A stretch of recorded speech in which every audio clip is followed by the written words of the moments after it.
సభ ఏంది బీఆర్ఎస్ పార్టీకి mic ఇయ్యము, BRS party మాట్లాడొద్దు అనే పద్ధతి ఉంటే మరి మేము సభకు ఎందుకు రావాలి? పైగా మేము పోరాడి మైక్ తీసుకుంటే మీరు ముఖ్యమంత్రిని విమర్శించద్దు. భవన్ లో మాట్లాడిందో, సిఎల్పి మీటింగ్ లో మాట్లాడిందే, పబ్లిక్ మీటింగ్ లో మాట్లాడిన సొల్లు వాగుడే అసెంబ్లీలో వాగుతారా? దీనికోసమేనా అసెంబ్లీ సమావేశాలు పెట్టింది? నేను సూటిగా అడిగిన, మూసీకి తెచ్చే నీళ్లు కాళేశ్వరంలోని మల్లన్న సాగర్ ప్రాజెక్ట్ నుంచే తెస్తున్నారా అని అడిగాను. సమాధానం లేదు. మూసీకి మేము వ్యతిరేకం కాదు, మూసీలో పేదల ఇండ్ల కూల్చివేతకు వ్యతిరేకం.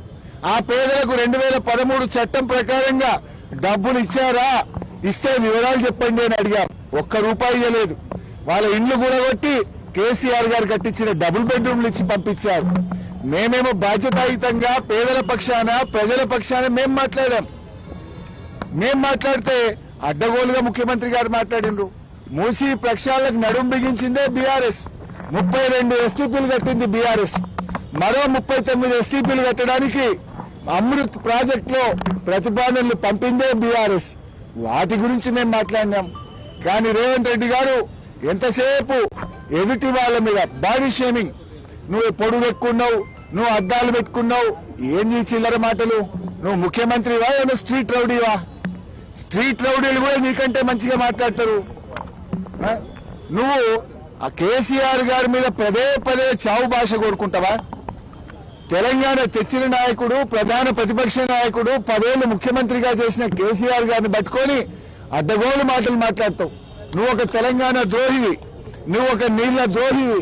నువ్వు కేసీఆర్ గారి పట్ల అటువంటి భాష మాట్లాడడం చాలా తీవ్రంగా మేము ఖండిస్తా ఉన్నాం. రాహుల్ గాంధీ గారు పొద్దున్న లేస్తే రాజ్యాంగం చేతిలో పట్టుకొని తిరుగుతాడు.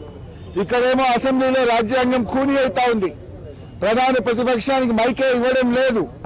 అందువల్ల మేమందరం కూడా ఇక ఈ శాసనసభలో కూర్చున్నా వేస్ట్, మైక్ ఇవ్వకుండా ముఖ్యమంత్రిని తిట్టద్దంటాడు.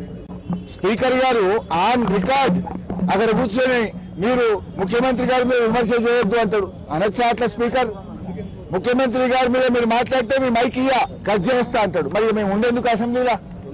స్పీకర్ గారి పక్షపాత వైఖరికి నిరసనగా ఈ శాసనసభ ఈ సెషన్ ను బీఆర్ఎస్ పార్టీ బహిష్కరించాలని నిర్ణయం తీసుకున్నది. స్పీకర్ గారు, మీరు సభలో అందరికీ సమాన హక్కులు కల్పించే బాధ్యత మీకు ఉంటది. మీరు మా దిక్కు చూడరు, మాకు మైక్ ఇయ్యరు. మేము ఒక అక్షరం మాట్లాడగానే మైక్ కట్ చేస్తారు. అంటే ముఖ్యమంత్రి గారు గంటగానే మాట్లాడితే ఏముండదా? సభలో అందరికీ సమాన హక్కులు ఉంటాయి. ఆయన నోటికి అడ్డు అదుపు లేకుండా చిల్లర మాటలు, వ్యంగ్యంగా, అడ్డగోలుగా రేవంత్ రెడ్డి మాట్లాడితే నువ్వు ఆపే ప్రయత్నం చేయవు. అన్ని సత్యదూరమైన అబద్దాలు మాట్లాడితే దాన్ని నువ్వు మాట్లాడవు. ఇవాళ అవినీతి గురించి మాట్లాడుతుండు. అవినీతికి ఇవాళ రేవంత్ రెడ్డి గారు అడ్డాగా మార్చిండు. రాష్ట్రంలో ఎప్పుడు లేని ఇవాళ ఏ బిల్డింగ్ కు పర్మిషన్ రావాలన్నా, యూసీ ఇవ్వాలన్నా స్క్వేర్ ఫీట్ కు ఒక ఆర్ఆర్ ట్యాక్స్ పెట్టిండు. ఆర్ఆర్ ట్యాక్స్ పెట్టింది నువ్వు కాదా?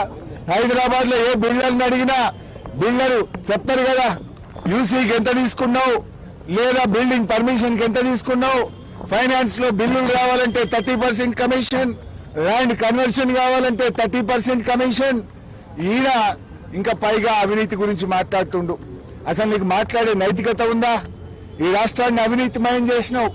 ఫైల్ కదలాలంటే ఒక రేట్, పని కావాలంటే ఒక రేట్, అన్నిటికీ అఫీషియల్ కరప్షన్ కు కూడా ధరలు నిర్ణయించిన నువ్వు మా గురించి మాట్లాడతావా? ఇవాళ ఈ ప్రభుత్వం యొక్క తీరును, శాసనసభ నడుస్తున్నటువంటి తీరు, స్పీకర్ గారి వ్యవహార శైలి ఇవాళ చాలా దారుణంగా ప్రజాస్వామ్య విలువలు పడిపోయే విధంగా ఉన్నాయి. మా గొంతు నొక్కుతా ఉన్నారు, మాకు మైకు ఇవ్వడం లేదు. సభలో ఏకపక్షంగా నడుపుతున్నటువంటి తీరుకు నిరసనగా, ఈ ప్రభుత్వానికి వైఖరికి, స్పీకర్ గారి వైఖరికి నిరసనగా ఈ శాసనసభ సమావేశాలను బీఆర్ఎస్ పార్టీ బైకాట్ చేస్తుంది.